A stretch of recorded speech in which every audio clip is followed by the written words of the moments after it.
Recording in progress. Careful what you say. Be careful. Good afternoon, everyone. It's just after 2. I'd like to call the Regional Housing Partnership quarterly meeting to order for our Wednesday, September 28th, 2 p.m. meeting.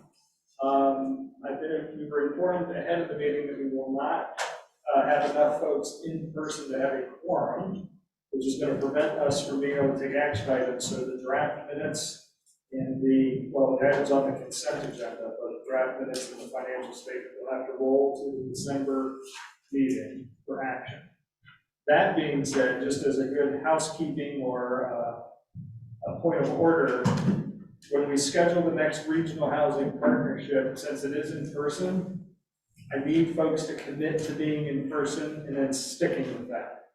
So I believe, which is fine, we had some folks say they could be in person, but then switch to virtual, but then that messes with our quorum ability. So I'm just going to ask that when the next one comes out and the requesting that we work, we could do the best to get as many people in person as possible so that we can take care of our action items as we need to. Ian, should anything else that I missed on that? No. But very good. And just be clear when it's. Well, we'll have to discuss that because if it's the normal time, it's right at the end of December, right, which is not going to be work. So what we'll have to do, the executive committee, we will in October's meeting try to determine a different date for that next quarterly meeting and then send that out. Which I think will be fun. The executive committee can handle figuring out a date and hopefully it'll work for everyone. So thank you. And welcome everyone again. So that takes us to number 2 on the agenda, comments from the public. Do we have anyone here that would like, do we have anyone here that would like to speak for matters from the public today? Good afternoon. That's good. Do we have anybody online that would like to speak for matters from the public or comments from the public? So raise your hand. All right. See, that's the cursor, right? That little hand. Yes, that's the cursor. All right, then we will go ahead and close comments from the public. And then, like I said, number 3, the consent agenda, that will roll to the next meeting, which will bring us to number 4, new business. And the first item, A, strategic plan presentation, and Mr. Baxter will be walking us through that. All right. Sorry, all my folks.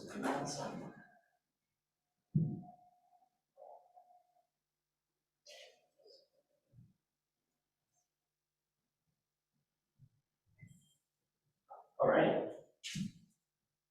Hi, everyone.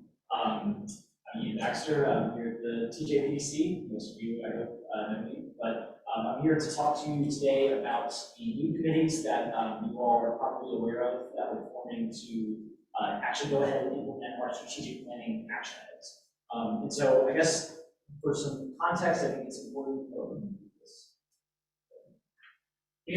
To review briefly about what we collectively decided in the strategic plan as what we're going to be our 4 goals.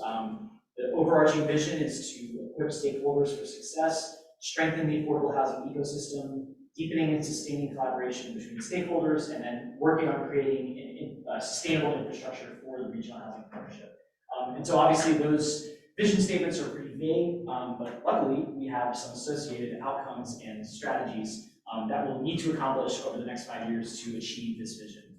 And so if you're looking at that first goal, the main deliverables are this toolkit of affordable housing policies and this regional housing dashboard.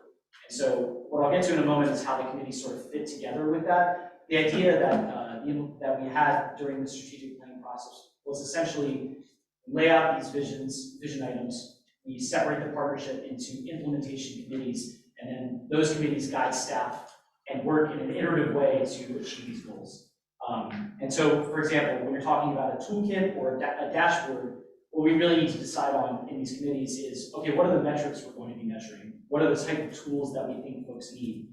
So consulting with these committees is one way that staff basically gets to the bottom of those questions. And then in the back of this part is this feasibility study for regional land bank, which we won't be touching necessarily through committee. This is sort of the other, if you're thinking about us creating tools as one end of the equation, the other one is definitely thinking about education strategy or communication strategy. So, I think most of us are aware that we've had some really successful events. I'm actually going to be talking about our upcoming March 2023 event in a few minutes. But through our, the 2019 Housing Summit and the virtual speaker series, I think we've established, so the partnership has established itself as a place where people go to come and see conversations about housing in a regional context, but refining and strengthening that vision, I think, is a really critical part of accompanying new tools and resources, right? So if we're going to commit to creating a toolkit, a dashboard, and eventually conducting this feasibility study on our land bank, we need to have the associated communication strategy to kind of buttress those types of goals.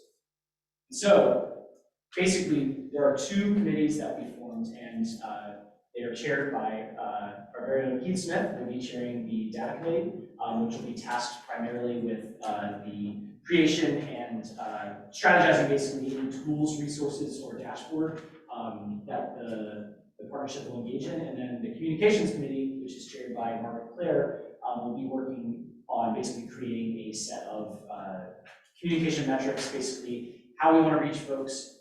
Do we want to do anything in conjunction with the regularly scheduled programming and events that we already do, and how often we want to engage with those folks. And then finally, the executive committee, in conjunction with these new committees, is going to be thinking primarily about the bylaws and memberships of the partnership to ensure that looking for a more permanent and diverse funding stream, and then also perhaps looking at how we can recruit, equip, and retain staff to continue to support the RHP's strategic goals. I think it's important to mention before I get into the committees, you all are probably familiar that the work done on the strategic plan was funded through a Virginia Housing Grant. So that's how we basically paid for our consultation with the Spark Mill, who ended up writing the plan.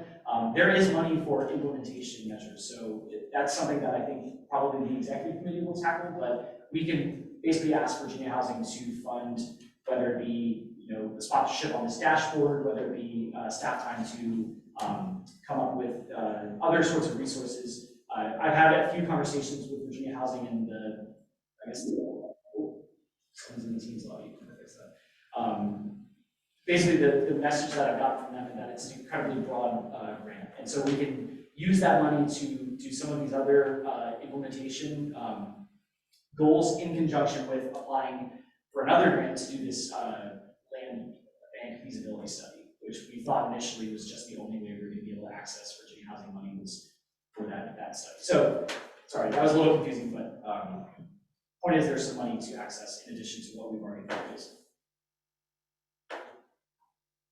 So, like I said a moment ago, the data committee, Keith graciously has offered to lead that committee, and they'll be focusing primarily on the housing toolkit, dashboard, and resource and relationship leveraging. So basically creating a set of tools that the Regional Housing Partnership will be able to offer to the community, and fulfilling our vision of sort of being this depository or clearinghouse for regional housing issues.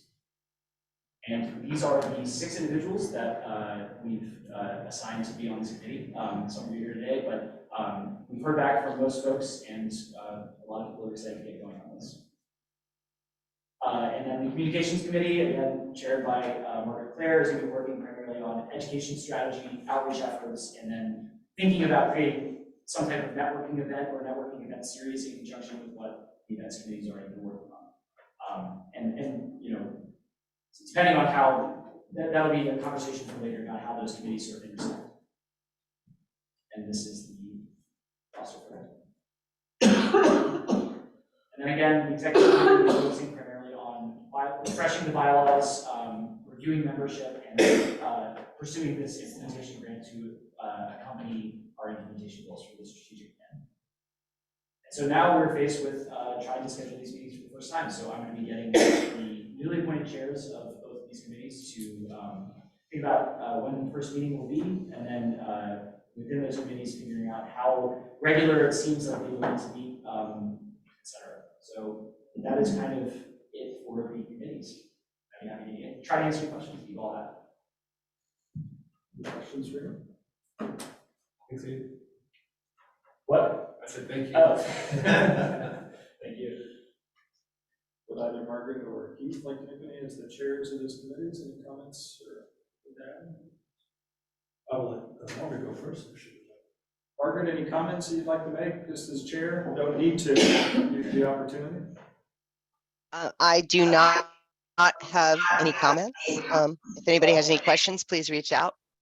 I did have another question. I just remembered. Last executive meeting, I think we talked about how membership wouldn't be exclusive to RHP membership. Is that right? Or did we think that it should be exclusive? I couldn't remember where that stood. No, I think we decided, and I can look back at the minutes, that we should be assigning folks from the partnership as the first members, but I don't think we decided that it has to be exclusive to that. So that's a conversation that could be Maybe at the first meeting. exactly. That's a good point.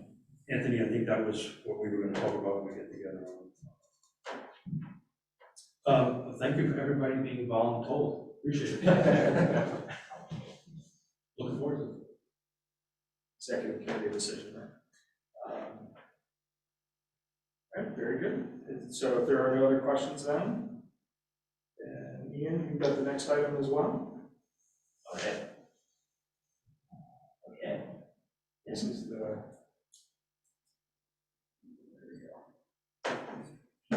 All right. So this is fun, actually. I'm really excited about this. So yeah, we've been talking about this for a long time, about having another housing summit, an in-person event. We've had some really great virtual events, but I think collectively this partnership asked the events committee to come up with a blueprint for a actual in-person event, and we have done that. So I guess the first major note is that originally we were anticipating this happening in December of this year, but a lot of things have changed when you're booking a ballroom or event space, and obviously with COVID contingencies, and we've kind of gone back and forth with the Omni a lot about when this date can happen. Basically, it has to do with a certain amount of rooms being booked that we can't provide because we're not asking people to stay overnight. But they were able to give us a date, so Friday, March 24th. Gretchen and I went and toured the ballroom last week, and we're basically going to have one big room, and it's going to be separated into smaller rooms for these breakout sessions. But it all looks good. The sound will work. It's a big enough space, and the contract, I believe, was sent around this week. I think we're expecting to get it and enter a formal contract with the Omni sometime this week, which is very exciting. So anyway, I assume that it's March 24th, 2020. 2023. Yes, that's exactly. It's not back in time. Thank you, Mayor. So yeah, this event is called Coming Back Home, and it's essentially it's going to be very, very similar to the last housing summit, but it's going to have a really, I think, a broader range of topics. I'll get to some of those in a moment, but we're going to have 9 breakout sessions in total, 3 types of sessions: policy sessions, partnerships, and progress. The 3 P's, I guess. I don't know why they all start with P. And then we're going to end it with a full partnership meeting. So that'll serve as the quarterly meeting. Will be on that March 24th. The night before, we're working on scheduling a networking event at Common House, which I believe was in the works for the 2020 event, the spring 2020 event that obviously was canceled. So that will be board members, panelists, keynote speaker, and donors will be present at that. So that will be a nice way to get to know the keynote speaker, who will be Jay Grant, who is the executive director of LISC Hampton Roads, formerly of DHCD. He agreed to do it. He's really excited, and I think he brings a lot of really interesting experience. Now, obviously, working with LISC from a national level, but also decades of working within the housing arena in the state. So that's Jay. 15 years of experience at DHCD and HUD, and primarily looking at community development, affordable housing finance, and compliance. LISC Hampton Roads, if you're not aware, is a new chapter or a new office for LISC, so he's their first executive director. But many of you are probably familiar with that organization, and we thought it was a good fit. So he won our poll within the events committee. And I'm just going to briefly give you an overview of some of the policy or the sessions that we've scheduled and some of the folks that are going to be participating. So we have a session about Airbnbs and affordable housing, a college towns roundtable. So thinking about affordable housing in the context of small towns with large anchor institutions in Virginia, so obviously Blacksburg and Williamsburg kind of fit into that. And then a discussion about rural, urban, missing middle housing that will be serving on as well. So those are sort of the policy sessions. So for each, there are going to be 3 big breakout room slots. Each participants will have a choice of one of 3 options, and there will be a policy, partnerships, and progress session during each of these time slots. We'll be hearing again from Greg and our friends over at Park Street Christian Church as they move closer to their the faith-based affordable housing development come to fruition. We'll also be getting a presentation from the UVA affordable housing team. So I'm not 100% familiar with their timeline, but I think they might have something chosen by then. But either way, it'll be we'll see. And then Jesse and Perry Hickman, who's the state director of USDA for rural development, will be talking about rural displacement and affordable housing in rural communities. And then finally, we'll be hearing from Andrew McCoy, who at Virginia Tech, about housing and economic development.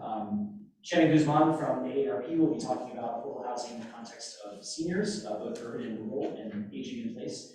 And then Virginia Housing will actually be giving a presentation on some of the alternative forms of housing construction that they've developed, or funded rather. So like 3D printed homes, tiny homes, prefab housing. They should be able to give us a really interesting menu of what perhaps could fit into our region, or what's already been done in Virginia. But events cost money, and I wanted to just highlight this to remind you all that we are in the midst of fundraising for this event. We have received one large sponsorship from Virginia Housing, a $15,000 sort of banner sponsorship, so to speak. So again, we'll be hearing Susan Dewey will also be presenting, the director of Virginia Housing, as a part, actually, perhaps in sort of the beginning session.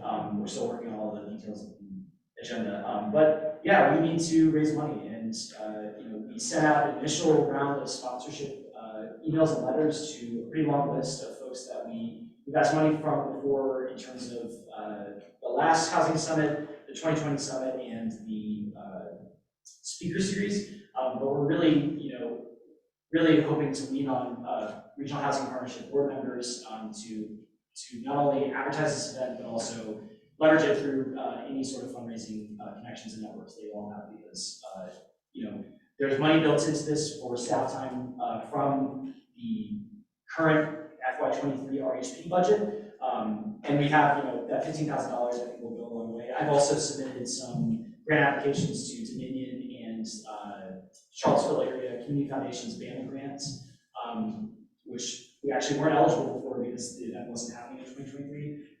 But yeah, we really, these are the fundraising tiers that, some of the sort of benefits that are associated with giving money to this event. And, I will, after this meeting, send out an updated packet with information about the event that you can share. At first, it kind of snuck up on us when we were sort of in the midst of planning for this event, not having an exact date nailed down because the Omni wasn't able to give it to us. So I think it was a lot harder at first to fundraise for an event that doesn't have a day or time. Now that we have a date, time, and location, I think it should be a little bit easier to, and I guess a full menu of what's going to be happening, I think it should be a little easier to fundraise for this. So that is the Coming Back Home Summit. And I know she's not here, but Stacy, Pepia, I want to give her, and Jesse, honestly, for members of the events committee coming, 9 a.m. on Tuesdays monthly to really flesh out what this looks like. It's been really fun to plan, and we're looking forward to now getting it more into the nitty gritty. But because we have almost everything nailed down from speakers to location, we really need to be focusing on fundraising, and that's something that we're going to be talking about in the events committee, but also hopefully utilizing you all for. So that is all we have so far for this event. So I'd be happy to take any questions or comments. Questions or comments for you? That's great. It'll be cool. Yeah, I think it's. The questions sessions. Yeah, I think, and we've got a lot of. Hope we kept I think almost all of the presenters are in state, so that they'd be able to come for one day. Because one thing we were keeping in mind was we weren't going to be able to host people. I think the keynote speaker being an exception, but yeah, a lot of people are really excited and actually had heard of the housing partnership through some of these virtual sessions, and so it's not something that's completely new to them, which is exciting. And yeah, there's a lot of great folks to hear from, both outside our community and inside. So I'm happy that also we have some board members participating as panelists. I think that's really exciting. There's, said you'd be sending the pack, sending out the items to us, is that like today, by the end of the week? Oh, by the end of the week, probably tomorrow. No, I was just wondering if there was still flexibility with some content and stuff. I think homelessness can be just an important topic to marry as much as we can with housing. And I saw a few of them where it could be a big portion, especially the unique housing model types. Maybe, I don't know. If it looks great, I'm not trying to say that we need to rethink it all, but if there is opportunity, I think that's important. I think there is. I'd have to look again. It feels like you can work that in the missing middle or a couple other Yeah. opportunities. Or its effect on, homelessness. Anyways, if that would be helpful, I'd love to provide a context for how it affects, how housing at every level affects homelessness. It's a nice thing to hit home. I just wanted to, oh, sorry, are you done? No, that's it. Yeah, I appreciate that. Just if for anyone who can't read, Kim's asking about whether or not there'll be someone knowledgeable on rural needs for missing middle housing. So actually, Kim, the answer is yes. Sierra Latham, who's a researcher at the Federal Reserve, actually is really knowledgeable about rural development, and that was the reason why she wrote a paper about it, and she's given multiple talks about sort of bridging the gap between really large acreage, small single-family homes in rural areas and large development. So that's why it says she's from Richmond, but she just works at the Federal Reserve, but is a policy expert in rural missing middle. So that's, yes. We wanted, that was, I guess, another thing we're really conscious in. It was really important to us that we got both urban and rural dimensions to almost all of these. I mean, some of them it's difficult to put both of them in, but we try to do it as much as possible, or give each of them their own session. So, for example, the one that Jesse's going to be working on, that's pretty much a rural-only presentation. Yeah. And just to kind of keep in mind with that, the topic, No, go ahead. with the topic of rural, that's definitely very intimate. In counties like Nelson, Fluvanna, Louisa, and even Green. One thing that I know isn't talked about, not necessarily well, is how do you get the audience to make it understand how personal it is? And that's why we kind of invented the Cousin Johnny session, when people realize their relatives are leaving and they can't move out, and why they can't. And that's how I've been able in my community to be able to talk to those from Nelson about it, is I make it personal. Say, hey, you know how your relatives weren't able to move back, and that's a very, very to their heart, gut feeling conversation. They're like, oh, let's talk about that. Why is it that none of my family can live here anymore? What were the circumstances that contributed? So that's kind of the rural context to make it palatable and also personal. Because when you just say rural missing middle, some board supervisors definitely don't know what that is. But when you say, hey, it's your nephew who couldn't move back because he's a mechanic, because he can't afford anywhere, then he gets it.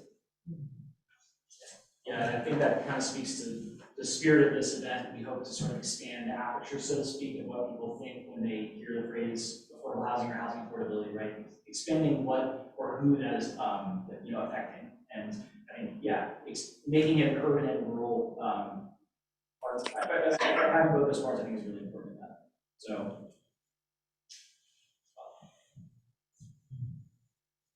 Any additional questions or comments? Online folks, anyone? That's one. Thank you, Ian. Thank you. We're just crushing this agenda. So the next item, number 5, our presentation, we welcome Dave Norris from Piedmont Housing Alliance and the Virginia Eviction Reduction Pilot Grant. Here. Good afternoon. Good afternoon. It's great to be with you all. I'm Dave Norris. I am the manager of the Charlottesville Financial Opportunity Center and Housing Hub, which is a new initiative at Piedmont Housing Alliance. Listen to what I just said. Just opened in the last year, and basically a one-stop shop for financial and housing stability support services for folks in our region. The FOC, as we call it, Financial Opportunity Center and Housing Hub, are co-located with Piedmont Housing Alliance's Housing Counseling Team, which has been in place for many years. And many of you are probably familiar with the great work they've been doing for 20 plus years now, and primarily helping folks move into first-time homeownership. So we have down payment assistance, home buyer counseling, many other initiatives along those lines. But now, co-located with the Housing Counseling Team right downtown here at 806 East High Street is our Financial Opportunity Center and Housing Hub. So the Financial Opportunity Center is basically a one-stop shop for financial stability supports, offering bundled services, everything from employment coaching to financial coaching to assistance in navigating public benefits. It's based on a model that's been pioneered by LISC. You heard about LISC in Hampton Roads. LISC is a national community economic development organization that has over 100 of these financial opportunity centers all over the country. This is the first one in Virginia, west of Richmond. It's targeted at low and moderate income community members who wish to climb the financial ladder, with a particular focus on residents of public and assisted housing.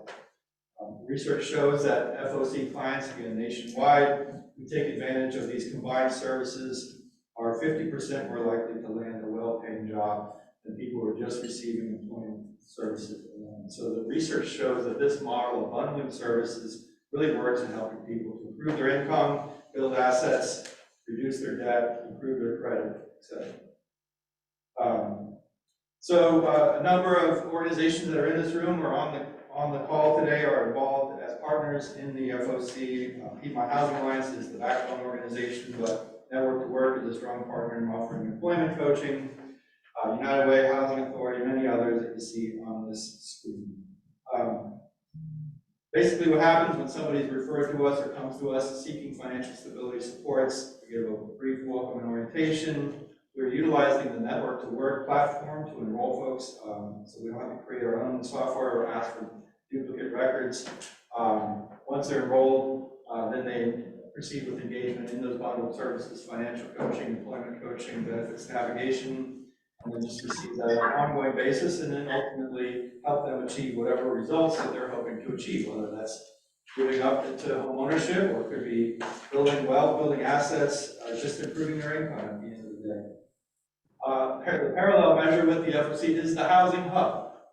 The Housing Hub is basically working to be a one-stop shop for housing stability supports. So we've got the FOC doing financial stability supports, and the Housing Hub working on providing housing stability supports. Right now we have 2 programs. We're about to add another one. And the first program, I'm going to hand the baton here in a moment to our Housing Navigator, Matthew Murphy.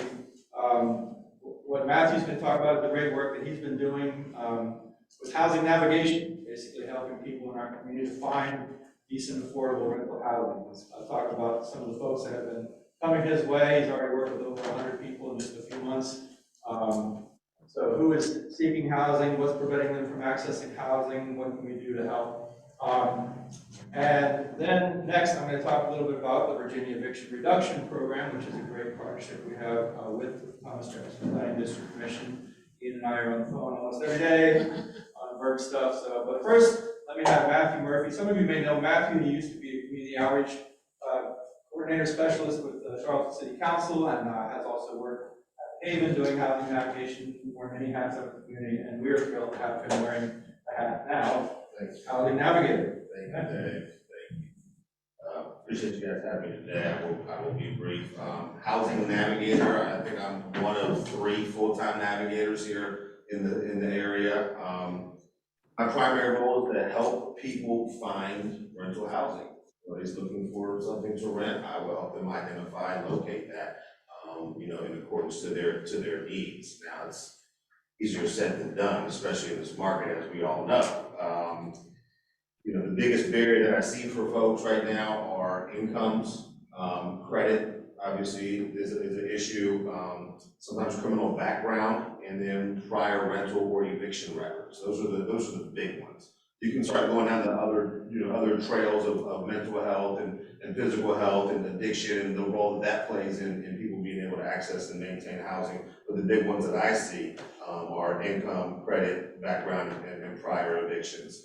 Like Dave said, I've spoke to over 100 people. I'm getting close to 200 people that I've spoken to since March that have been looking for housing. I've had referrals from over 40 different organizations around the area. So the word's getting out about our services. The unfortunate thing is 9 out of the 10 people that I speak to on the phone do not qualify for housing. Their income's too low, their credit's too bad, they've got massive amounts of debt from prior evictions, and landlords won't rent to them until that's resolved. And so literally, 1 out of 10 people are really ready to rent in the way that we would think of a traditional, renter to be. And so you got the idea of what I call rent ready, which is someone has an income or a means to pay, a voucher perhaps, someone's paying for them. I really don't care, but they have a means to pay, right? That's rent ready. Then you have the next level, which is what I call market ready. Are they ready to compete in this market? Are they ready to actually rent something in Charlottesville? And that's where we're seeing the huge gap. They've got an income, it's just not enough. 88% of the people that I've spoken to are under 60% AMI. Out of that 88% that I've spoken to, 6 out of 10 of those folks make less than $15 an hour. And so again, you start talking about people on fixed incomes, people making $783 a month. $750 a month is going to get you a room in a not so nice place in Charlottesville. Average apartments running around $1,400 to $1,500 a month. And then landlords want to see you making 3 times the renting income before they rent to you, right? So I start looking at incomes. The difference between those that are finding housing and that are not finding housing is about $1,200 a month income on average. And that's that 1 month's rent that you would pay for a $1,000, $1,200 a month apartment. So this is the income gap is huge right now, and that's keeping people from it. And so what I do to try to help folks is creatively work around some of those things or thinking about other options, other places to find housing. Most of the people that I talk to that are finding housing are finding it online. They're not waiting 2 years through the waiting list. They're talking to people at their church. They're talking to folks in their cornhole league. They're talking to people in their Facebook club, right? And this is what I tell people to do. Talk to your friends and family. 80% of Americans get jobs through folks that they know. This is how people are finding housing. And one, they can find a house through an ex-boyfriend's old landlord, right? Another guy I talked to was a cab driver, and he told me, he said, Matthew, he said, every person that got in my car, I told them I was looking for a place to rent. He said, after the 55th, 60th person, someone said, oh, you're looking for a place? Yeah. Got on the phone, handed in the phone, week later he moved in. Right. But that's how people are finding places. So I'm just, it's tough. I often tell people, unfortunately, you're using a big bag of money to make something move for you, but that's what it is out here right now. So it's tough. I'm hopeful. It seems like things are kind of leveling out, but it's a big thing for folks that haven't looked around for housing for a long time, right? 6, 7 years you haven't had to rent, you've been renting in the same place, all of a sudden your landlord cashes out, he wants to make a bunch of money, that's fine. Now how do I search for an apartment, right? That's why I'm here. You own your home and something happened, you haven't had to look for housing for 15 years, you don't know why is a 1-bedroom apartment $1,500. I'm gonna work through that with you and help you strategize. So I'm just here to help. Most of what I'm offering are services to think through and strategize how to address the market, and if there's things that we can do with the FOC and with credit repair and increasing income, job training, obviously we're here to support that as well. So that's what I do. Thank you. Thank you. Thank you, Matthew. And by the way, if anybody needs contact information for Matthew or any of our other staff or myself, our flyers are on the table over there. So all of our contact information is on the flyers. If you happen to run into anybody who needs housing, Matthew can help.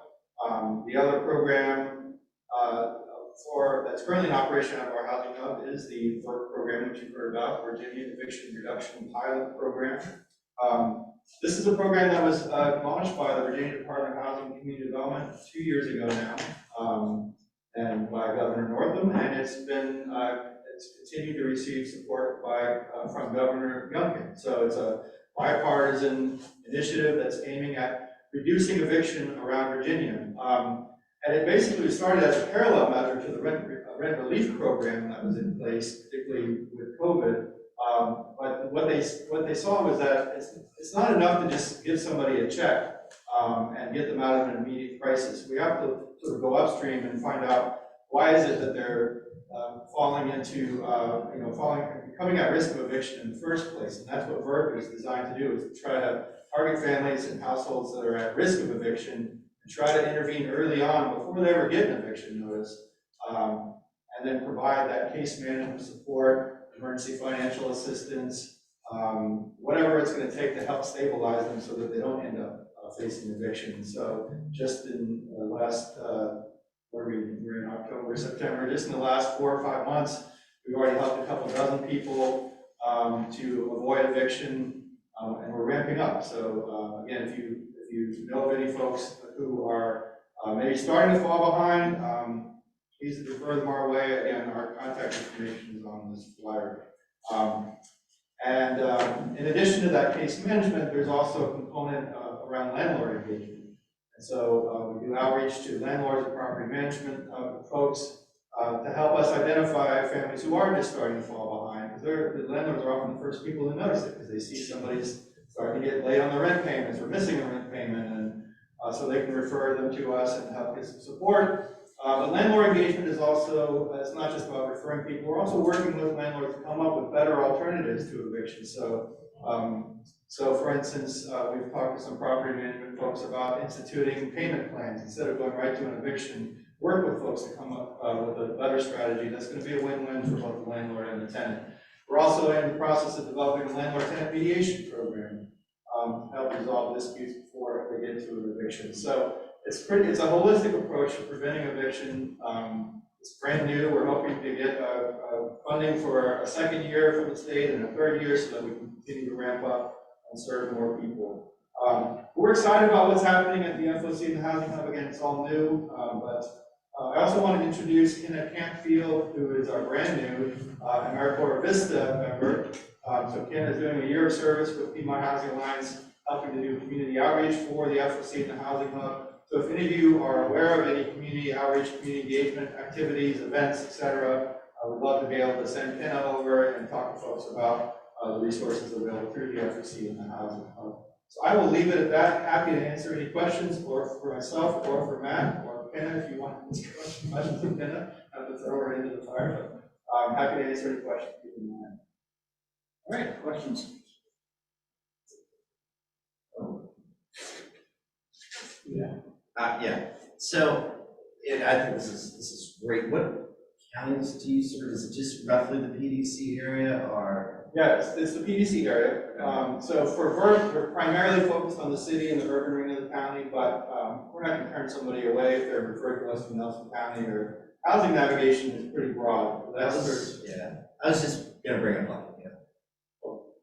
That particular, I'm not sure if they're. Yeah, I mean, they're not officially in our coverage area, but again, we're trying to be inclusive, and so certainly with Matthew's program has very few strings attached to it. And so if somebody who's seeking housing, he's actually had people call him from other states because they heard about him. And he's like, I'll do my best, but there's very little I know about, where was it? Like In Texas. Right. So I'm sure if somebody called you from Buckingham, you're not going to turn them away. Absolutely not. Yeah. No, I mean, and I was asked where folks are interested in moving to, where they're at, and I literally had one person from Buckingham since I talked to us. All I have. Awesome. Not too many. I got you. Glad to go. So it's not a question, it's a shout out to Matthew. I know what it's like because I chair the Piedmont Community Land Trust and so on. 10 people, we only have one. Our case, we're up to 20 to 1 now because of interest rates impacting that, so it takes an extra special person, which I know you are. So I just want to say thank you. Any comments or questions? Yes, sir. Yeah, thank you, Matthew. That data was so important, and this is just like hands-on information that I think is so a lot. I'm sure you did announce it and say, for this data committee, that information would be so useful. Yeah. Like this stuff, I know it's just like off the bat, but 9 out of 10 people, are reaching out, it's called Navigator, or whatever. I mean, there's just so much rich work. It's so great, but anyways, thank you for what you're doing. It's awesome. I was just really curious, if you knew quickly, like, what is the common place people are currently when they're looking for housing? Like, is it are they paying too much currently in their own lease? Are they not leasing with family or friends and hotel? Like, is it all across the board? It really varies, honestly, a lot of the people that have lower rents that are looking for a new place is because of the condition of the house. And so, I tell them it's probably cheaper and easier for you to stay, now if you have to go, I get that, but, you pay $700 a month, I'm not gonna be able to find it. And they've been there for 8 years, and that's why, so it really varies. Well, there was about a month there, it seemed like every other call is from a landlord that was selling out, selling to the property. Yeah, I've had a fair number of folks that were having to move because the landlords were selling. Unfortunately, you didn't see way more of Yeah, and it was between the loss during the pandemic and then not getting the rent relief in time, or the market said, hey, 50 grand on this sale, and they cashed out. Yeah, I think you're right, people, it's still going. Do you know the average income of folks who are coming there? Because I thought that information on the majority of them making $15 an hour or less was important. These are from people that called me and disclosed. Yeah. So let's see here, average income for those looking for housing is around $2,038 a month. And for those that have actually become housed, the average is $3,287 a month. Yeah. So that's $1,200 difference. That's times the rent. And I just think that's so important because we're having our housing discussions, we talk about AMI so much, and it's kind of theoretical, and it's like 60% AMI, a single individual making $15 an hour, that still doesn't help them, much less if you're a single mom making $15 an hour. And just that data is so striking that even a lot of our conversations aren't reaching the people who are instantly passionate. With Dave's permission, I'm happy to share all the stats that I have. I got a fair amount for the folks that I've talked to, so. So as the chair of the data. Yes, okay. And we'll try, Keith will only charge you like $1,000. Oh, Mrs. Smith, good luck. I do want to say one more thing before I take my seat is, because I know Sunshine would want me to say this, which is, we're doing the best we can to sort of keep our thumb in the deck, but ultimately, we need more housing. That's the bottom line. And I know all of you in this room understand that and share that motivation, but ultimately, we just don't have enough supply of truly affordable housing in this region and the city to meet the need that we're seeing. And so we just want to thank you for your efforts to increase the supply and encourage you to redouble your efforts so that we can sort of get more people into stable housing. And Ned, something to add, sorry. Yeah. Remember, how many years ago was it since we did that survey with the consultants? The study? 18, 2019. 2019. Could you imagine now where we are? And then it was scary. Maybe you are 3 years later. We almost have an entire high school graduation class out. Generations of kids have already passed through. And what was bad then is just now horrific now. It's a strange, sad estimate. And to your point, so I think in the last week, and you don't have to stay. I'm not talking to you. This is kind of, you kick me out when you need to, man. But I think this is important. As someone who's the landlord of a few dozen houses between Nelson, Buckingham, Amherst, and can't afford it. I think in the last 3 weeks, and I used to keep a tab of how many phone calls I get a week, and I used to get about 15, 20 phone calls a week from rental properties. I'm getting about 10 to 15 phone calls from people, and listen, I'm a tiny landlord in that business, but in a small rural community, when you have a couple dozen, you're the big guy. And I came to the realization, it's like, holy cow. And, you mentioned that number, 2,200, 2,600, whatever that number was. That's all these folks. And, it's hard. They couldn't afford the rental property that I was renting in 2018. So to add to that, I just did some quick math. This is not including, and to Michael's point, $15. This is not adding, this is what, I guess that's take home pay, right? This is exactly what taking home the 2,000, 3,000? No, that's before tax. That's right. So that's on the low end, it's $13 an hour based on a 160-hour month versus 20. And the 20 is the one that's getting the Right. the rent. Some people say, oh, $20 an hour is a luxurious, great pay compared to, Yeah. and, you know, What- that's not true. Well, that's a huge delta, 13 to 20. Yeah, let's say one rent, 87% of our rentals in the area are over $1,500. Holy cow, bro. Is that a one bedroom, two bedroom? Over 15. What's that? How many bedroom? That's for a one bedroom. No way. And, You get on apartments.com. well, that just makes me think, you know, it's striking, we're not alone in this, but it's like the majority of our city employees couldn't afford to live in the city. Yeah, it's just no pathway. Yeah, but in Fluvanna, we were talking about workforce housing, and I had the school budget with me. And I go to school there, and I say, you realize that some of these positions in the school, they have to be working there 15 years before they can even afford workforce housing. Yeah, well, you know, I sell double wides and single wides as a career, right? So that's the typical Appalachian story. You know, the houses I've built and low-end mods and all that. And I watched my clientele, used to be the mechanic and CNA who worked at the local shop and worked at the local nursing home. They both made $15 an hour. They get a single wide that on 2 acres their uncle gave them, right? And in the last, 2-3 years, those folks just not even an option, you know, not even an option for them. And I'm selling low-end mods to what I would have considered a middle-class person in 2018.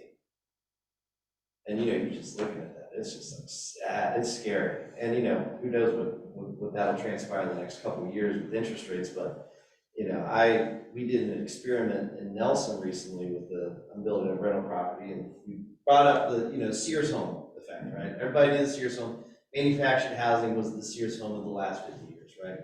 So we made a project for ourselves with a couple other contractors to try to duplicate that with the limited number of walls, most efficiency, whatever. I built a 1,200 square foot, 4-bedroom, 2-bath, right? That's tight. That's tiny, but you know what? It was something that we realized was on the market. We could, and splitting hairs, taking my profit margin out, and I'm doing it for myself, right? And it'll cost close to $190 to $200. That's without me buying land. So me cutting all the edges, taking gross profit out of me building it, and guess what? Mortgage on that is still $1,500-1,600. If you're a landlord, that's got to be close to $2,000 just to cover, you know, nothing. It's scary, you know, in that world. You know, I don't even know what to say beyond that. But Keith has all the answers. Goes up 2-bedroom to 3-bedroom home in our county is to rent between $2,000 and $2,400. That's insane. So to qualify, you gotta be making at least 70, 80 a year. And on the buy side, there's only 2 homes under $300,000. So we don't buy into Yeah. And you need to put in your money to fix it. Yeah, and you still gotta replace, you still gotta remodel it. All right, any additional, is there anyone online that have comments or questions? Seeing any, the others here? Thank you again. Look forward to that data. So let's see. So the next item, number 6, our TJPDC staff updates. Christine, I'll get you down for that. Yeah. Ian, do you want to take this, or do you want me to do it? I can fill in whatever you say. All right, so Virginia Housing, that's the $2 million grant that we received from Virginia Housing to actually partner and put units in the ground. We are currently at 5 have been completed already. There will be units going in all 6 jurisdictions, which was a priority for us to make sure there were units in both the urban and the rural area. And I believe we are close to, I'm gonna get this, a 1/6 of the way through the funding. Is that about right? Yes. So one of the subrecipients of the funding, it was to do like engineering and make ready in the pre-work. And so all of those will eventually become units, but some of the funding is obviously being spent up front in order to do that. And that's over at Premier Circle. Right. That's permanent supportive housing.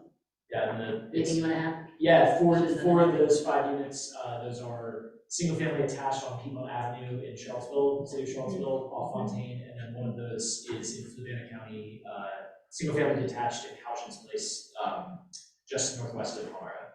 And I think we're anticipating hopefully in the next quarter, some certificates of occupancy being designated for a few houses in Louisa. And then Southwood is coming up also that in Albemarle. So I mean, two of the developments are Premier Circle and South First Street that don't start construction until the middle of next year. But Habitat, the proposal they submitted were all sorts of big scatter site applications, so those sort of are rolling in at different times. So very exciting. That's a quarter of what we're supposed to build with this $2 million, and we've done it, one chapter out of the contract. So very exciting. Any questions about that? All right, Burp, you've already heard a lot about Burp, but what I will say is the end of the current contract that we have is December 31, so it's an end of calendar year grant. And Ian has worked really hard with the HA team to put together an application for the next round for Burp 3.0 funding so that we can try to sustain this program. In addition, DHCD, Department of Housing and Community Development, has put within that notice of funding opportunity that there is the potential to extend funding an additional year. So they are trying to think beyond 1 year grants at a time and think one with the potential to get the same amount of funding the second year. So we're really hopeful that this is a project or a funding source that can be sustainable over time and not just a pilot. Right now, it's still considered a pilot because they want to see how different regions are using the funding and what kind of impact there is from that funding to decide what they're going to do next. Any other things you guys want to add on Burp? You guys are in the weeds of it. I mean, the only major difference is that in addition to preventative funding, or preventative eviction services, so basically paying people's transportation bills or different things that would you pay so people will be able to pay their rent. This next round of funding will be able to cover rent arrears as well. And DHCD was very explicit that they wanted it to be not just a preventative source of funding, but also diversion or eviction diversion. And we're also hopefully going to be partnering with the Legal Aid Justice Center to do some core navigation work to connect with folks that have unfortunately gotten on the eviction docket to try and work to get them off it. So yeah, that was Dave and I, it was a fun process, but it's in, and hopefully we'll never have to do another application again, or for 2 years at least.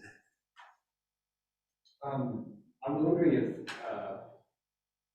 if there are explicit performance metrics they're looking for statewide. Are they trying to achieve something in specific statewide with this program, or are we still trying to learn what is achievable? I was just kind of curious what that's looking like.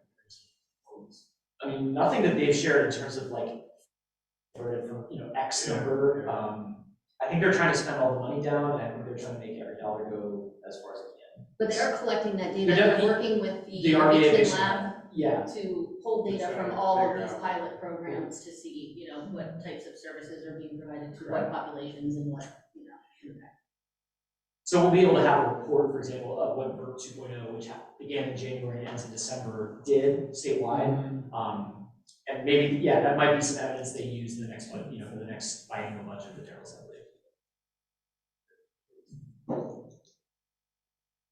But with it still being a pilot, I mean, it's only 3.3 million in the state. Yeah. So it's a very small pilot at this point, And we're really grateful that we're part of the pilot to be able to try what we can with the good work they're doing. Right, HomeARP and HPG, these are the 3 federal grants that the TJPDC administers on behalf of the region. Home funding, the CAPER, which is called the Consolidated Annual Performance and Evaluation Report. That is due in 2 days. We have that completed. It's already gone through the whole public process, so that will be submitted this week. As far as HomeARP funds, for those of you that remember, it was $2.4 million one-time funding into the region.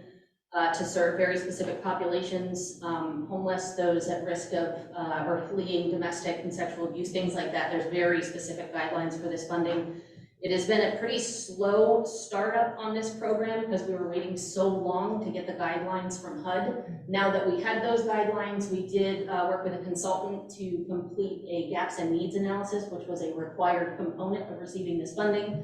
We now have to submit what's called an amended annual action plan, and that will detail how in this region we intend to use the home ARC funds. Our next step as staff is to now reach back out to all 6 of our jurisdictions and equip them with the study that was done and say, with this amount of funding, what types of activities would your jurisdiction like to complete in order to meet the needs of the specific populations? And then we will submit that to HUD. It will go through its review process. And we are hopeful that at the beginning of next calendar year, assuming that it gets approved the first round, which many of them that are being submitted are not approved the first round, but we would like to have access to that funding sooner than later. I mean, for the populations and for the discussion that we've just talked about, I mean, the need is so high that we really want to get this funding out into the community. So we're doing what we can. As you guys, many of you know from other meetings, our Housing Community Grants Manager took a position with HUD, and so has left us here at the PDC, which we are thrilled for her to continue to do her work at a higher level in the federal, but that means we also are advertising a position where we're trying to make sure that work stays moving forward. And then Housing Preservation Grant, that's the 3rd grant that we are administering. Our pre-application for that has been reviewed, and it's now in the application review phase. We applied for $215,000, which is the max that we're eligible for, and we'll just wait to hear about a funding amount. It's usually a little bit different than what we apply for based on the available funding, but hopefully we'll be able to continue that at least the level we have been, if not increased funding. Happy to take any questions on those 3. Questions? See any online? All right, very good. Thank you, Christine. And that will bring us to our round table where we will go around just to hear from each person in your neck of the woods what's been going on relative to the housing partnership. And Ian, do you have a tracked list of the who's in attendance? Or I guess you can put the screen up in there. For just the agenda or? Well, I was hoping to see all the people. I can't see. Oh, yeah, yes. What we'll do is we'll just jump back and forth between in person to an online.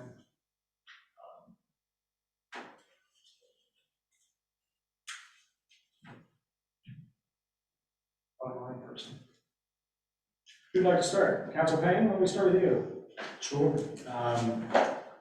Lots of stuff in the city. The draft inclusionary zoning report came out. I guess short summary, we require in developments over 10 units, 10% be affordable at 60% AMI or lower for a period of 99 years. There are also bonuses for properties less than 10 units where parking minimums and setbacks can be reduced if they include an affordable unit.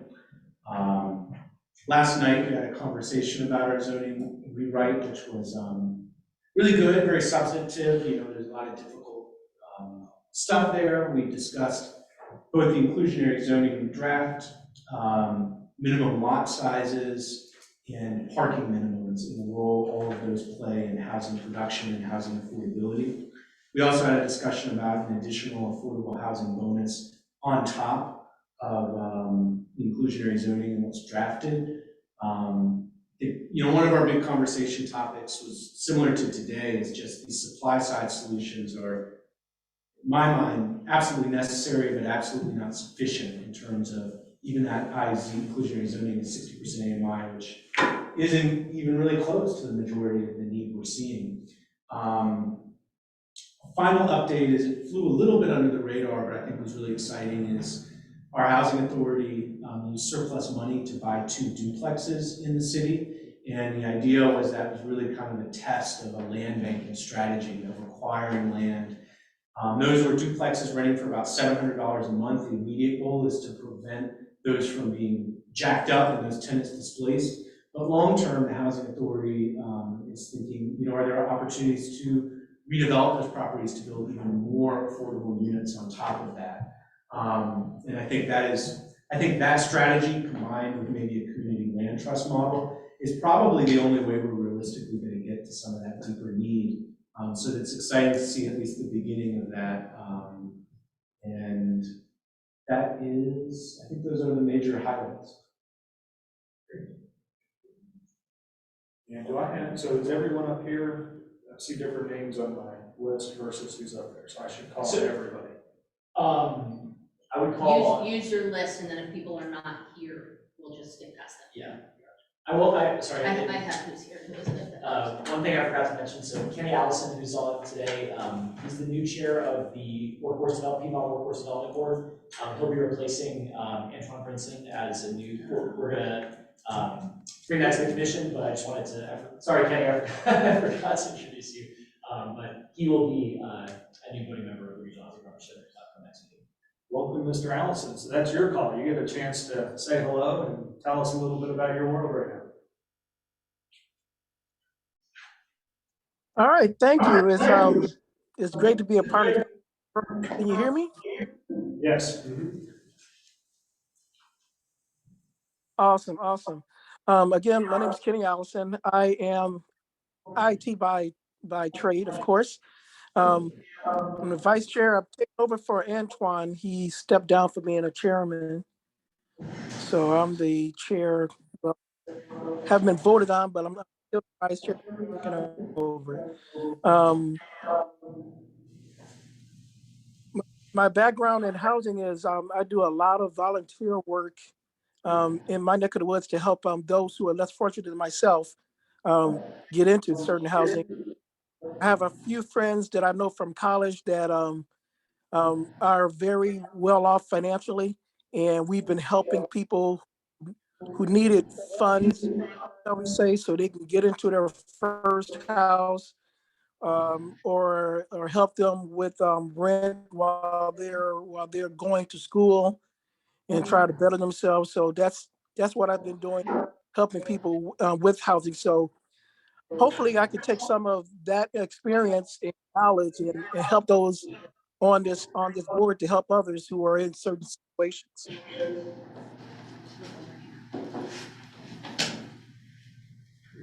Thank you, sir. Welcome. Let's go. Thank you. So Keith, you want to go next? Thanks, Ned. Is anybody from UVA online? I don't think so. So I'll kick off a little bit because of my being on this body. I'm also part of UVA's Affordable Housing Community Engagement Team. I do not have too much to report on that other than I've been called to a meeting on Monday to be informed on their next steps. So I'll be able to share this with this body after that. I want to play a little bit off of what Mike just said to my right about the land trust. I also chair the Piedmont Community Land Trust, which we are in partnership with PHA on that. And I want to give a little bit of a shout out to Albemarle County Board of Supervisors here, because I'm happy to report by the end of this year, we will put 24 affordable housing buyers into homes in 1 year.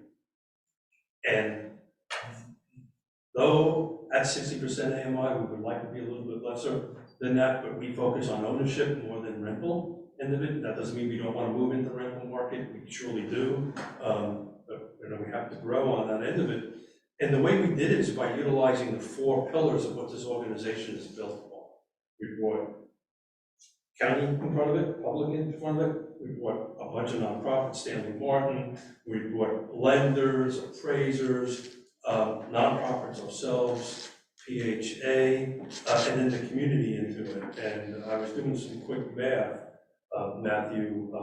We went through over 400 people to get to those 20 buyers, which is always hard to tell somebody that they can't help, but I send them your way so you can help work on their credit and so forth and so on.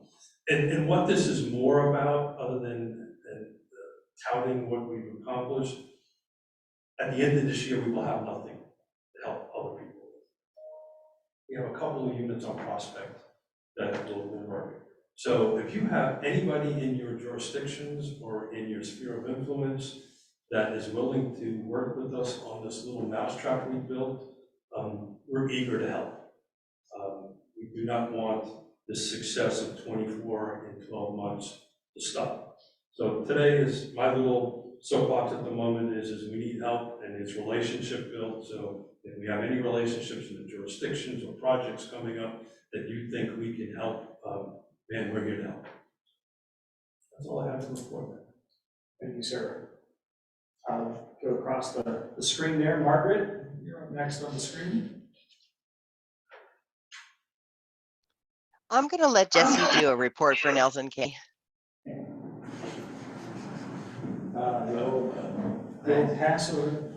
Right. Wow. We can jump over to you, Jesse. I got you. Nelson, obviously recently, as it relates to housing, it's an interesting conversation. While we're doing the comp plan, that's an often revealed fact. Everyone else has lived the exact same thing. One interesting thing that some folks that made it to the kind of the eastern and southern part of Nelson brought up, and some people were talking about housing and overdevelopment of 151, and someone and myself have always pointed out, well, for every house built in Afton, I can point out 3 that no longer exist in Regina, or Schuyler, or Ship. And so the housing supply and stock and quality are just on the downward spiral in Nelson. Recently, we had made the acquisition of a few hundred acres near the central part of the county, beside the high school and middle school. One of the few pieces that we're looking at with that is doing affordable housing in the central part of Nelson. So with the eyes on infrastructure, it's on US 29. It does have county water and sewer access. It has fiber internet. And the topography is probably some of the most developable land on 29.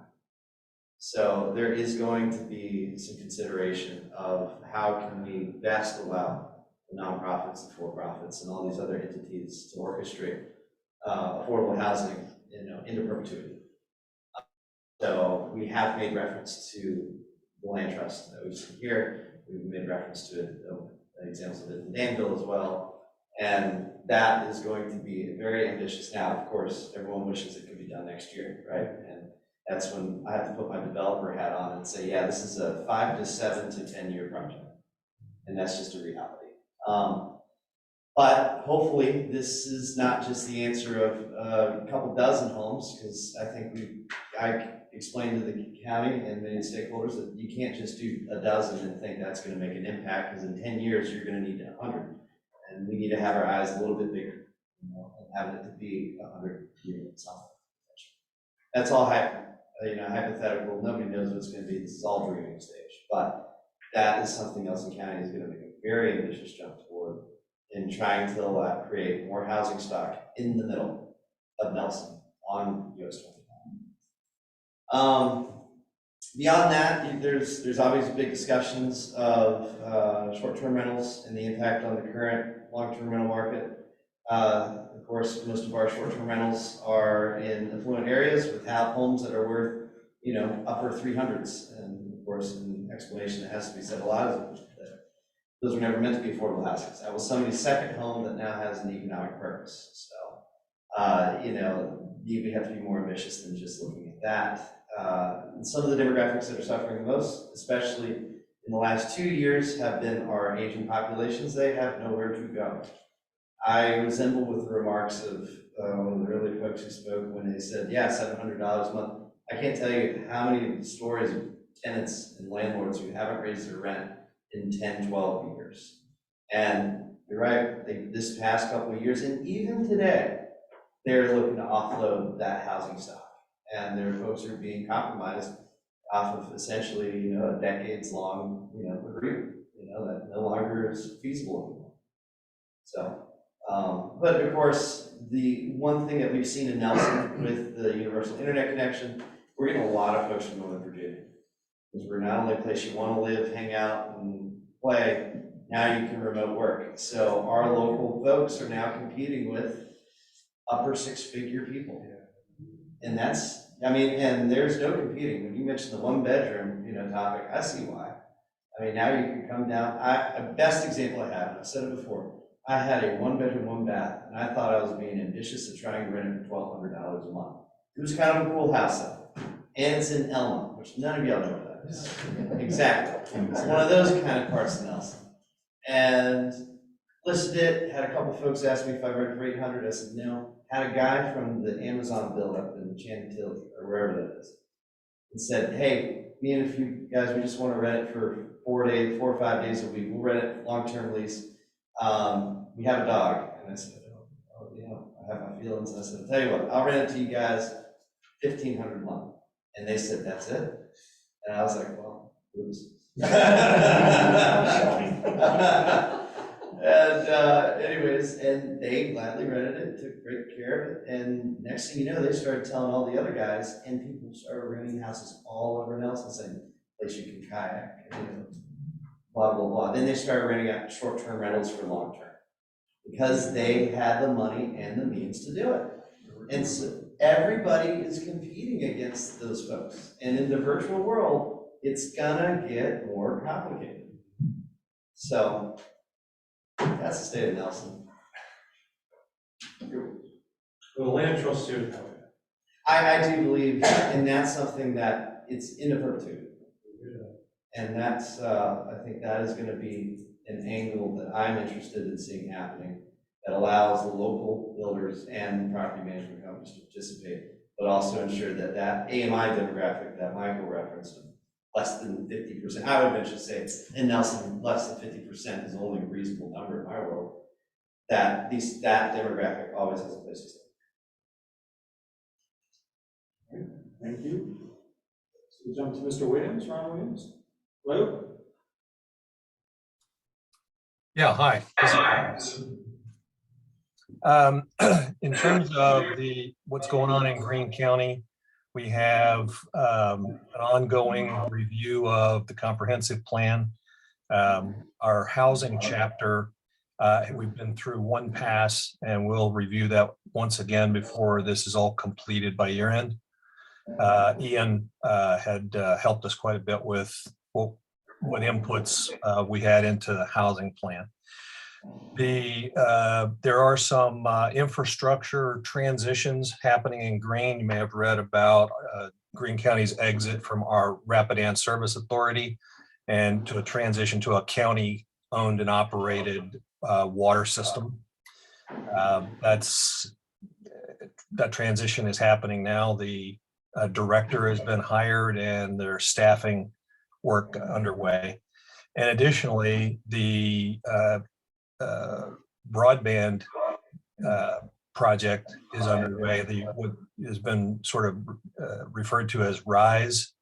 That's the rural internet. Anyway, it's the partnership between Rappahannock Power and Firefly.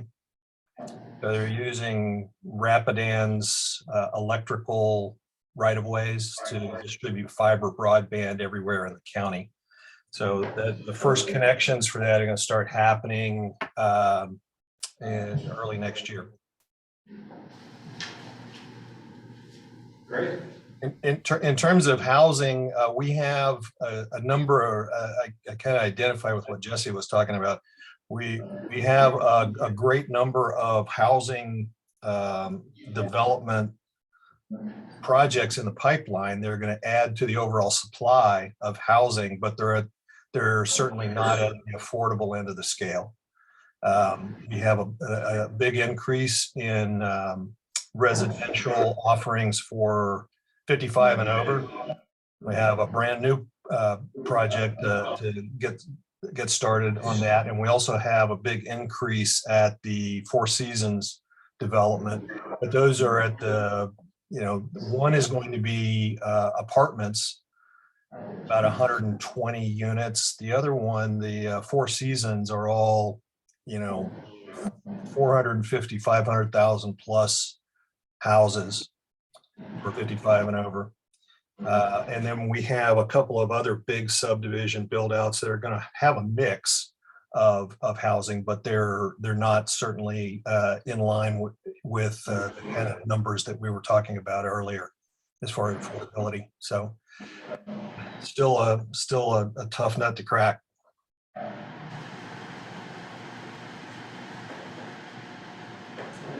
Very good, thank you, sir. And swing back around to the table, Mayor Snook.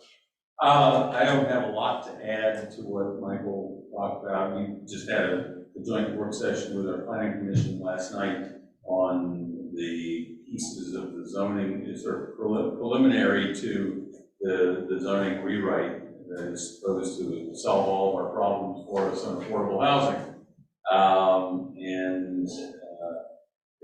There are a lot of sort of philosophical issues floating around underneath all of this that we're going to have to address. But more importantly is trying to figure out as a practical matter, theory regardless, as a practical matter, what's going to work. And we're just going to continue to have that discussion. One interesting little data point is that there is a class at UVA Architecture School that is run by Suzanne Mumaw, the Architecture School faculty, and Fred Rowe. I'm not quite sure what his appointment is, but he may be with the Architecture School as well. And they're supposed to be using Charlottesville as their study point to figure out what great solutions they've got for us. And so maybe by December, all will be made clear to us, and we will have the answers that we can contribute to the rest of us as to how we're all going to solve our problems. Can I ask a question? Is it Charlottesville or Charlottesville area? I mean, is that work that they're doing, does it include Albemarle's urban ring? Because so often when people say Charlottesville. I think they're looking specifically at Charlottesville, but when James Freeze and I went to talk to them at their second meeting or something, I at least was pretty clear that you can't stop the boundary. Yeah, especially if we're talking, that's good, just great, thank you. And Ms. Booker, would you like to go next? Excuse me. The only affordable housing we have in Savannah, of course, is Habitat. And Habitat presented their 27th house a couple of weeks ago. Louisa and Savannah housing, we have built in Houghton's a couple of houses. And we're looking at other projects where we can have homes for seniors. The main thing I think that Savannah and Louisa that we do, and I can see Kim Highland is online. We work very hard to keep seniors in homes, to keep their homes updated, so that, and see that they have, if any problems, that they have roofing and anything that we can do so that our seniors don't have to live in substandard homes. We've done a lot of building in Savannah County. A lot of it is near the Monticello in that area, and we're getting a lot of discussion from the residents there because they feel like we're taking away the rural environment, and a lot of them moved to Savannah County because they wanted to be in a rural area. We are breaking ground right now at Colonial Circle for quite a few, and that's going to be our workforce house. But that's not going to happen until 2024, 2025.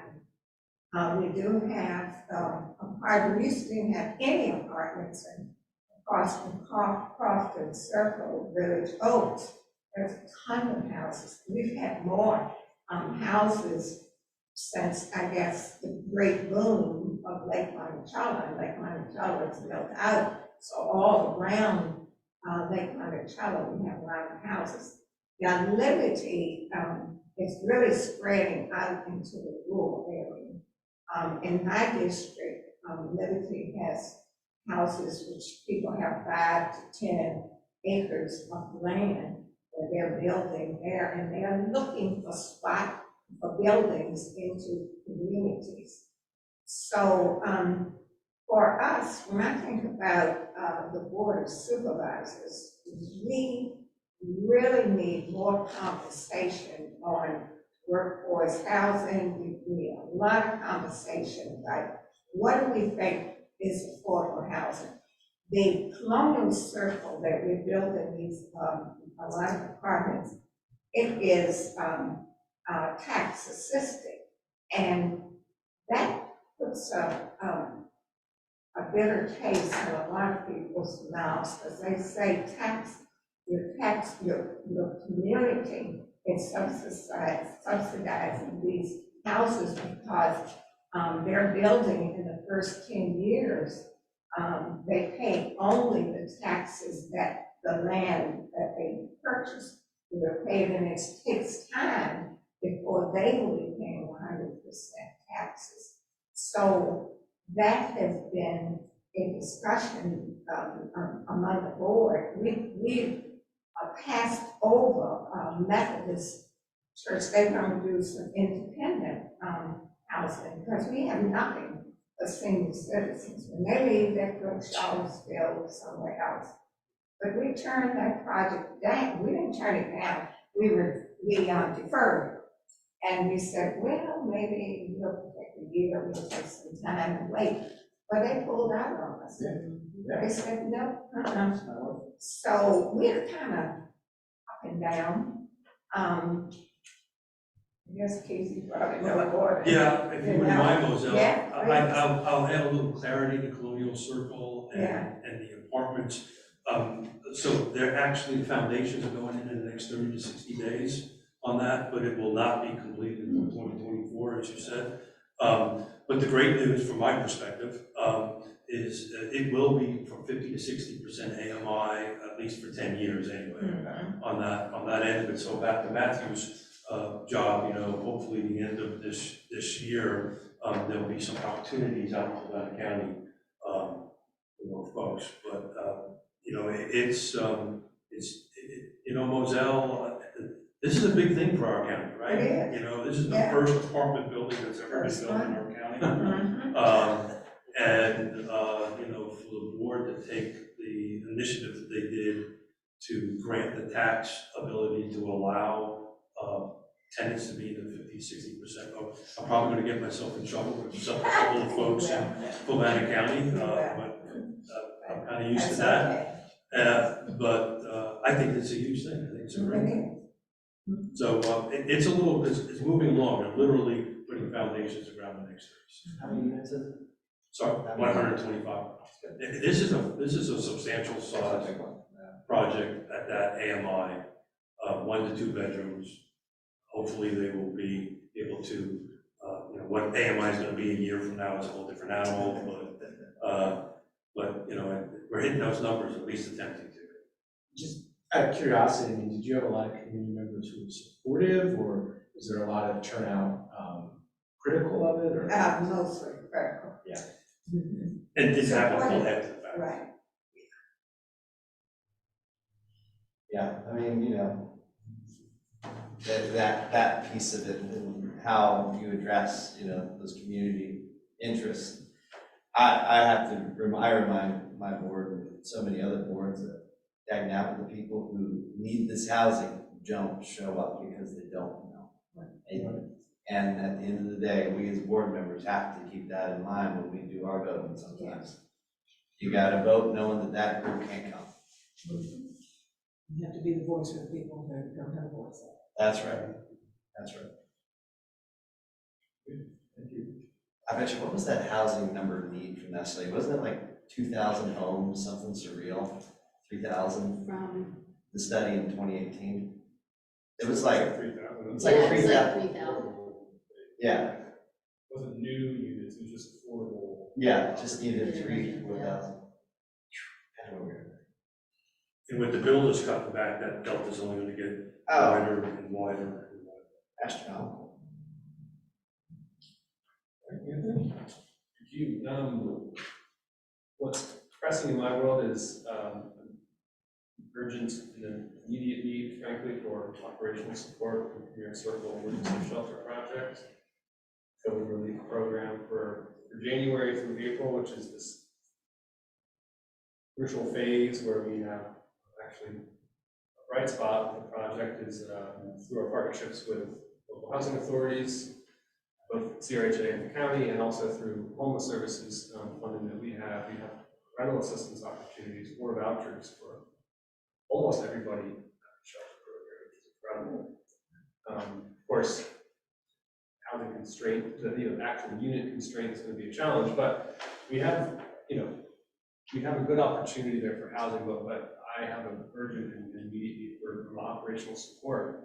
We won't be able to keep the lights on, frankly, in the property. So still working on that. That's kind of a big question. And I also have a large grant due on Friday. That's for permanent supportive housing through Region 10. So it's a lot of fundraising right now for me in this world, and look forward to larger discussions about housing. Positive side, obviously, is that permanent supportive housing and more affordable housing is coming in from circle. But this need is crucial, and the home update is helpful. That's obviously a funding source that can be used to support our needs. So that's helpful just to have some idea of time frame for that. And the dollar amount is around $1 million, correct? For what? For the needs? Yeah. Well, no. I had sent a letter to council and to county staff as well about where we are with the project and what are some opportunities. There is opportunity there to continue shelter on site, though only in one building, and that's closer to $1 million. But this immediate need is about $400,000 estimated of operational funding to get us through this phase of the project where we're at for January through April. Yeah, because I know we recently allocated some ARP money. It's interesting in the context of funding decisions that we made. I'll leave it at that. Well, anyways, happy to follow any conversations or answer any questions that may be helpful. Thank you. Thank you. Everybody up there had their chance, because I don't want to. Double check, so yes. Yeah, okay. Supervisor. So as your appointee to represent transit, I'll talk a little bit about transit, and because obviously we know that many of our areas can't do affordable housing if we don't have transit. So it's a great connection. The Regional Transit Partnership continues to work on governance, what governance would look like if we established a transit authority, and any changes that we will need to be taking forward to the General Assembly in order to tweak our permission from the General Assembly to have an authority. Because obviously transit's going to take money, and we have to then see Christine's nodding her head. We all know that. So that governance model, that study will be happening over the next year. And so that's happening. From Albemarle County standpoint, we're excited that we'll be looking at after next year, after the first year, rolling out our micro transit pilot, which will give us an opportunity to try transit up 29 North in Pantops, which will be a great opportunity to see if people will actually use it. It's going to be critical for people to use it. But that will be a micro transit pilot. We really are not able to put, to be honest with you, to have a lot of affordable housing in those areas right now because of neighbor pushback, let's face it, but also lack of transit. And so when we figure that out, that'll help a lot. We certainly are continuing to have pushback from neighbors surrounding any of the projects that come forward, which at some point I feel like does reduce our ability or our willingness to support at the densities that we should be supporting. Having said that, Ned and I just talked to the planning commissioner from my district, this afternoon, and he was saying he has stopped using the word affordable housing. He is now referring to it as affordable housing as starter homes. Right. Because the language is important. And he says starter homes seems to be selling better than affordable housing. To the public? The public, absolutely. Specifically as homeownership opportunities? Well, not starter rentals, homes is what he's using in place of, and I understand that's, but he said, you know, when you talk affordable housing, that has so much baggage with it. And we all know that. So I'm using housing affordability. Yeah. I'm just reversing the words. Yeah, It seems that they seem to have a better. He says he's trying to roll out starter homes. Anyway, and I think that's because he's looking at proposals that are coming to him as a planning commissioner, right? And that makes sense. But I thought it was interesting. You know, I did this one scenario, I painted for a constituent who didn't like affordable housing for the plethora of reasons. And I explained to him, I said, I don't know if it's as affordable as you think. And he says, well, I blah, blah, blah. And I said, let me pre-qual you real quick. And I asked him how much you made. I said, buddy, you couldn't even afford to live there. And he looked at me, he's like, and I said, you over here saying this, that, and the other about whatever hypothetical demographic. I said, and not even you yourself could afford to live there. Oh man, you talk about a fun eyeball stare. Right. Then I explained to him how he could only afford a, 24 by 54 double wide. Sure, some interesting discussion. And the only other thing I'll add is I'm very interested about UVA and what they're gonna be doing. I'm trying to follow that pretty closely because that affects at least a When I couple find out of. on Monday, Yeah, I will report it. And I will say that, and I can speak for my district, right in the urban ring. You know, I have some of the oldest and most affordable housing in my district, and much of it is sucked up by UVA. Students, and you all know that, right? So when we start talking about accessory dwelling units, the back pieces of properties in my area where there are no HOAs, I start putting my hands up and saying, hold on a minute, because right now, those will fill up with UVA students. And they're not going to help us at all, so. And then we create problems in those neighborhoods because of lifestyle, just saying. And I can't see anything in my notes. I guess that was all I have for right now. Thank you. So we'll talk offline because the project I was helping out in Seattle helped with those ADUs. Good, we can talk about that. With electrical. Yeah. I like when you say the community pushes back. I have to use that instead of some other words. Trying to be polite, right? Right way. Oh, yeah. You're too far of a Christian woman to say what you really is. Wow. Well, we have the press back here, so I'm trying to be polite. Did I get everybody in? Did we get everybody in? The only couple of quick things I'll add for Albemarle. This year, when our fiscal year started, we had $5 million allocated in our housing fund, and almost all of it was gone on day one.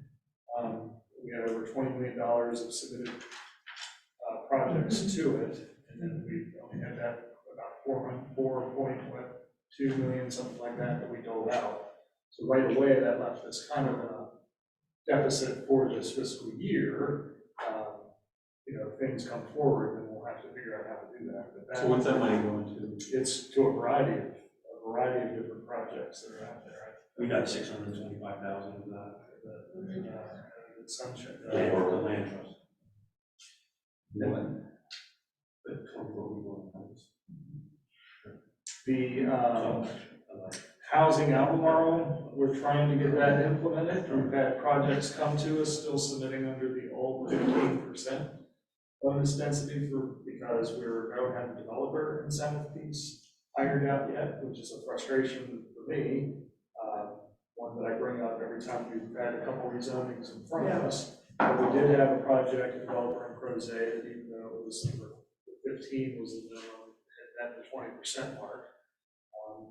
I started to ask developer the private side, when you have affordable units as part of your development, what are you doing to get people into the units? And I'm finding like we have the folks involved with the partnership know about us, but the answer is always going back to whatever that jurisdiction staff is. And the couple of smaller ones that we've had didn't know about the regional housing partnership.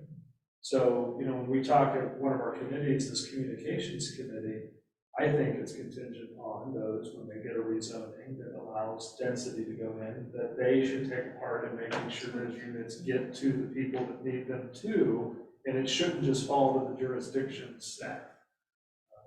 So I think that's a place where this partnership can certainly help, both educating developers that were here and can provide some tools, resources, networking, et cetera, to help fill those so they don't just turn over to market rate. In our current, we're just went out to the public, getting public feedback on our new strategic plan. But one of the bullet points under one of our goals is to implement housing Albemarle. So step one, get that incentive conversation done so we can just move on. The coming conversation would then be trust fund, I believe, is what's going to be next up for housing Albemarle. And then the county executive has down the road, I think, another budget cycle. We'll start committing ongoing operational dollars into our housing fund versus just being one-time money being sourced from like surplus or something like that. That's all I have to add in there. But yeah, we still have the conversations about the impacts and in Albemarle, it's about, to Diane's point, about making sure that we vote out to the density when the areas are within the development area. Mr. Williamson makes this point all the time. If you don't allow the full density where you've said the density should go, then you're going to put pressure on what you're trying to protect. The other 95% is rural. And so that's something that the board discusses and wrestles with every time a new application comes in front of them. And it's especially important for Albemarle because we do have that rural area and development area designation, which is unusual, but we do have it. And we've even got the reverse happen where the development area that's set aside for commercial reverts to residential. Yes. Then we lose a defined amount of commercial, and where do we make that back up when we can't go into the rural area, right? Mr. Chairman, can I get a moment? Yeah. Diantha, and I'm going to ask Mr. Williamson to say something if he's willing to do it. It was, and I think it's important to this body. Both Diana and Neil is going to be attending, I'll let Neil jump up and talk about it here for a second, in Greenville, South Carolina, and I think it would be helpful. I think I'll let Neil talk about it, or Diantha, whichever you prefer to do on it. But I think it's important because they're going to look at another jurisdiction that's trying to tackle the same things we're trying to tackle. And I would like on this, when you guys are finished with it, if possible, is to report back into, I'll do UVA, if you can do that. I think it's important for us to look at how other jurisdictions that may be similar to us are tackling the same struggles. Neil, did I do that well enough? Yeah, I was just going to say, and then I'll turn it over to you briefly, because I've been so focused on the new rescue beagle that we have at our house. I think it's important for us to understand what other folks. Yeah, but so I haven't concentrated on that trip. But having said that, Neil and I are part of an entourage that's going down to Greenville, South Carolina, and with an economic development focus, trying to take a look at, and it's next week, I believe it's Monday, Tuesday, Wednesday, we're going to be gone. And I'm really thrilled with the depth and breadth of the group that's going, in representation from many, many organizations and groups in this community. And Neil, with that, I'll let you have your say too. Sure, I don't want to bring this back. Neil Williamson with Free Enterprise Forum. You gave me the floor. You are allowed to move in the rural area. That's your decision. Anyway, sorry, I had to get that out there. Sorry. You did that to me, Dean. We're going to Greenville. We're going to be, it's a fascinating trip. Albemarle County gets a great deal of the credit for this because they came up with this concept and brought it to the chamber, and the chamber's kind of run with it, and it kind of got legs fast. And we'll be meeting with 2 members of council as well as the mayor. Now, Mayor Schnook, it might be interesting, based on your length of service in the city, Greenville's mayor has been mayor for 35 years. I think that's a little different from our governance, but but we'll be meeting with the mayor and 2 members of city council, as well as the Greenville Housing Trust. And Greenville has a rich history and somewhat of a Vinegar Hill history as well with regard to their demolition of some housing to create a coliseum and an economic development driver. There are sessions that we're going to be speaking with folks about racial equity, as well as diversity and inclusion, and how they're trying to do that. Greenville was uniquely situated back in the day, so I get to be back to the supervisor up, but that's good. Back in the day, they were not as based on the slavery labor as the rest of the South, so it created an interesting economic development there. And I firmly believe that we will walk away from this with a great experience. We will be meeting with members of the Home Builders Association, member of the Realtors Association. Their chamber, of course, is helping coordinate it, and the government's very engaged, as well as their private sector. So hopefully Diantha will be able to report back to this group. I do want to say, although I'm out of my public time, this group is doing a good service with the work you're doing, bringing ideas together. I do appreciate all that you do, and I've learned a great deal from the presentations you've had today and from Dave, and I didn't know what Dave was doing now, because Dave's always doing something.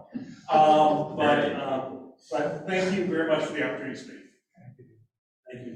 Well, Board, apologize for going a little over today, but thank you all for sharing. And then be on the watch for the December date and time announcement for the next meeting. With that, we are adjourned. Thank you.